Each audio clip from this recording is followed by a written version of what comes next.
Bwana, umeitwa kwenye kikao hiki, kuna sababu mpaka unaitwa. Nakumbuka wewe mizozo yenu na mke wako mpaka akaamua kurudi nyumbani. Unaikumbuka? Sisi tulimpokea, japo ilikuwa ni kinyume, lakini tuliona tungoja tumpokee ni mwenyewe tutampeleka wapi. Lakini baada ya kumchunguza tukaona mwenzie yule hayuko vizuri. Ni mjamzito. Ni mjamzito ndio. Kwa hiyo tulichokifikiria tukakaa na sisi wanaume unavyojua huaga hatuelewi binti yukoje, lakini mama mtu hapo kumbe ndiye aliyemgundua kwamba huyu binti hayuko vizuri. Lakini katika mawazo kufikiria huo ujauzito utakuwa nani kama si wa mume wake, ndio maana tukakuita hapo bwana, tukukabidhi ikiwezekana mke wako muende kwanza mkalee mimba yenu. Hii mimba kwangu mimi? Hiyo ni kwako. Sasa kuna nani mwingine hapo mwingine? Akishajifungua basi kama mizozo yenu itaendelea utamrudisha.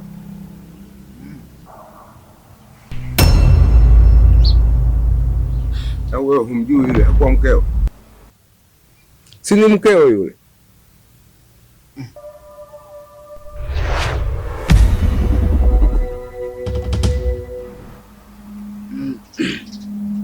Kwa sasa mimi sitohusika na huo ujauzito. Atakapokuja kuzaliwa mtoto, nije nione sura yake kifanana na sura yangu, basi nitahusika. Isipofanana, mama yake atajua mtoto ni wa nani. Masikini vijana sasa hivi. Sasa labda nikufungue tu kwa taratibu zetu. Ni kwamba mwanamke ukiishi naye zaidi ya miezi mitatu, ujue ni mkeo. Aswa. Sasa kipindi chote hicho mpaka aje kujifungua mtoto ndio ajulikane huyu ni wa kwake ama sio wa kwake. Atakuwa kwa nani wakati huo? Ndio hapo sasa. Na sisi tunajua kabisa katoka ndani kwako. Tokaje ni kitendo kikaza haramu. Inabidi tu baba wewe umchukue tu mke wako uende naye. Kijana rudisha moyo nyuma. Sidhani kama sasa hivi tunaweza tukaenda kumkamata tu kijana au yeye mwenyewe akamtaja kijana wote kwamba huyu ndio mwenye mimba. Ukate alikuwa akiishi ndani kwako. One huruma hata hao wazazi wenu. Hivi kweli huone kwamba matusi mzazi kukaa na mwanawe? Leo hii watu wanasema ile mimba itakuwa ya baba yake, maana iko nyumbani kwake. Kweli aende naye. Si matusi haya. Hapo akizaliwa sasa ndio itajulikana yeye anavyodai, lakini mimba ya kwake. Mimi kwa ushauri wangu na utu uzima wangu nilikuwa nakuomba tu mchukue binti yule nenda naye. Sisi watu wazima tupo hapa kwa kujadili swala lako wewe na mkeo. Leo unasema mpaka aje azaliwe. Wewe kuna baba mwingine unayemjua au kuna mwanaume mwingine unayemjua kwamba alikuwa akiishi naye?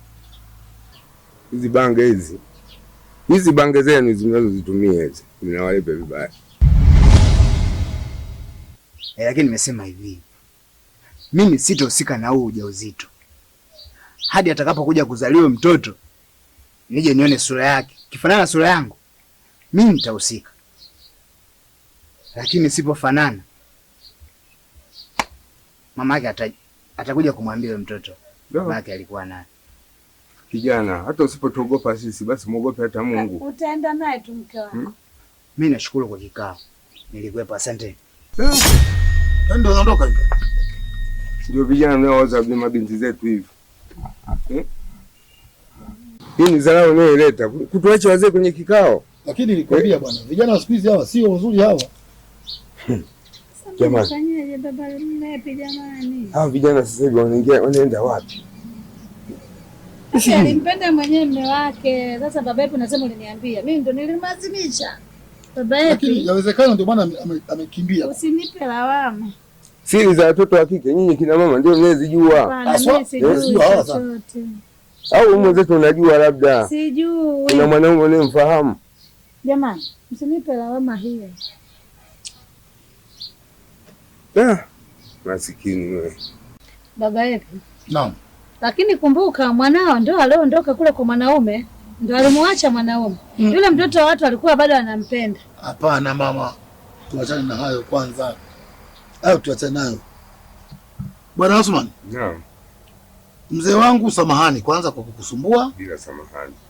Maana yake sasa sikutegemea kwamba yote haya yatatokea hivi, lakini kwa sababu huwezi kujua mtu makusudi yake ni yapi. Lakini nakuomba tu kwamba samahani kwa sababu nimekusumbua mzee wangu, lakini hakuna shida. Tutaendelea kulifanyia kazi, tutaendelea kutumiana kama wazee. Ndio. Bwana. Hilo siliwazi ndugu yangu. Na mtoto akinyia kiganja huwezi kukata. Ni kweli. Utakiosha. Ni kweli kabisa. Ile ni mwenetu. Tutampeleka wapi? Lako langu. Ndio. Kuna kesho na kesho kutwa. Mimi nitakusumbua hivi hivi. Wewe usiwe na shida. Hao vijana wetu bwana tuwavumilie tu hivyo hivyo. Pale alipo wenyewe macho imefanya kumuiva. Inaonekana kaa na pombe kichwani. Kabisa. Sisi tutamfanyaje? Acha tu aondoke, atajifikiria, anaweza akarudi mwenyewe. Anaweza akarudi yule. Anaweza akajiuliza mwenyewe akarudi. Epi mwenyewe tu ndio karudi mwenyewe. Ila mabinti zetu nao hawa bwana. Kunipa lawama wewe. Hawa mabinti zetu nao hawa bwana. Aisee wanatuletea dhahama kweli. Yule kijana tumemuita. Lakini utumbo alioongea, ameongea nini tena? Eti kasema mpaka mtoto azaliwe aje angalie sura. Alafu ikawaje? Akaondoka. Yaani hata sielewi. Siku mwanangu akiumwa uchungu, sijui itakuwaje na hali yetu ya maisha ilivyo. Mimi hapo cha kukushauri tu mama, mwende hospitali umkatie bima ya afya. Bima ya afya? Ndio. Bima ya afya ni nini? Bima ya afya ni mkakati uliowekwa na serikali ambao unalipia hela kidogo. Hata siku ukija kuumwa, unaenda hospitali unatibiwa bure kabisa. Na hii ni kwa hospitali zote za serikali hapa Tanzania. Haya, asante kwa ushauri wako. Hapa nikirudi nyumbani nikaongee na baba yake Epi ili tufanye huo mpango. Mimi nashukuru mamangu kama utakuwa umenielewa. Nashukuru sana. Asante mwanangu kwa ushauri. Sawa, Epi umemwacha nyumbani? Kimwacha kalala, ila hapa sasa mimi nikuage. Epi kalala naumwa. Si hali yake alionayo. Sasa hapa nikuage, niondoke nimuwai, manake nikienda hapo kanuna mdomo juu Epi. Mimi napika huko ndani. Epi nikienda huko kasusa jamani. Pia tupike. Nitakuja kula siku nyingine ila nimuwai Epi nikampikie. Haya, asante. Haina shida. Haya, msalimie Epi. Haya.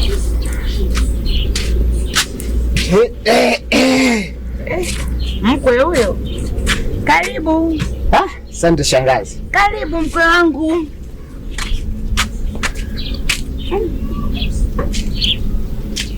Karibu tukae. Asante. Karibu, ni habari za huko tokapo? Tunashukuru. Mungu ni mwema. Ndio. Naona unayachambua shangazi. Hizi ndo mboga zetu mwanangu. Sawa, jambo jema. Karibu sana. Si mjomba nimekuta. Mjomba wako alikuwepo hapo katoka sasa hivi basi. Ndio uko nyuma. Mume wangu. Naam. Kuna mgeni. Mjomba. Mjomba. Karibu. Ugalie hiki kiti mume wangu. Weka tu nitakaa. Haya. Mjomba uvunji shughuli. Sijafikia huko baba. Mjomba. Haya. Habari za nyumbani? Nashukuru tena. Habari za tangu jana? Mungu mwema. Ndio. Naona upo. Nipo. Ndio. Sasa mjomba, jana nifanikisha kwenda. Kawasikiliza. Lakini nilivyoona kile kikao kipo nje na uwezo wangu. Kipo nje na uwezo wako kivipi wakati kinakuhusu wewe? Watanambiaje Epi ana mimba wakati sasa hivi ni kama mwezi sipo naye? Yaani wazee wamekaa wameona kwamba ujauzito ni wa kwako. Sasa mimi mbona silioni tatizo liko wapi? Asa mjomba ni tatizo, sio tatizo. Asa mimi nitakuwaje huo ujauzito ni wa kwangu wakati hapa na muda mwingi sipo naye nyumbani? Ulikwenda kupima ukajua una muda gani? Sasa unakataje damu yako? Yaani wewe mjomba, sema ujui tu. Mimi sio kuwa nakataa damu yangu. Lakini unajua hata kuna siku nilikutana na mlevi. Ananiambia kuwa Happy sasa hivi ana mwanaume mwingine. Kwa tale hicho mimi ndio kinachonipa shida. Kwa sababu mimi tena swala la kukubali ujauzito. Unachanganyikiwa wewe? Na kuuliza umeanza kuchanganyikiwa sio? Yaani akili ya mlevi aje kukuambia wewe maneno, alithibitisha vipi kama huyo mtu aliyokutana naye ni mchumba wa Happy? Nyinyi vijana wa sasa hivi mna matatizo. Acha akili za wivu na akili ndogo. Mbona mjomba kila siku unakuwa na akili ndogo? Mlevi, akili ya mlevi ikushike wewe mtu mwenye akili zako? Akuambie kwamba yule si mke wako? Kweli? Inaingia akilini? Mtu wenyewe kwanza mmoja mlevi. Mlevi hata mahakamani ushahidi wake ukubaliki. Mjomba, tumia akili.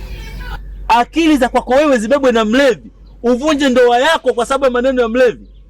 Mimi ninachokiona, mimba ya Happy ni ya kwako. Unanielewa? Mimi mjomba sikubaliani nalo. Labda nije nione atakapozaliwa mtoto niangalie sura itafanana na mimi. Unapotea. Mjomba, unapotea. Akifanana na mama yake? Unasimama. Akifanana na mama yake itakuwaje? Hivi kweli una kitu mama kweli wewe? Umeanza mchezo wa kutupa damu yako. Unataka uanze kutupa damu, si ndio? Mimi katika hilo siko pamoja na wewe. Sasa mkwe mwanangu, anachokiongea mjomba wako yuko sahihi. Inawezekana hiyo mimba ni ya kwako. Wewe kubali kulea tu. Kwa sababu alikuwa kwako. Wewe unajuaje kama kaibebea huko? Hapana. Isingetambulika mapema hivyo. Basi nyamaza. Ngoja mimi malizane na mjomba. Sawa, lakini mimi ninachokuomba hiyo mimba naomba ilee. Usikatae.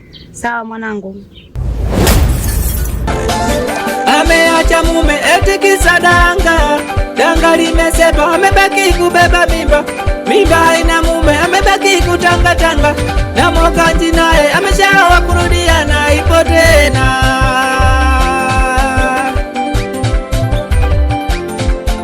Kasema uongo ili wazazi wampokee.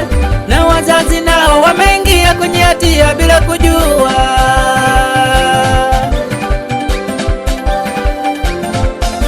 Ameacha mume eti kisa danga.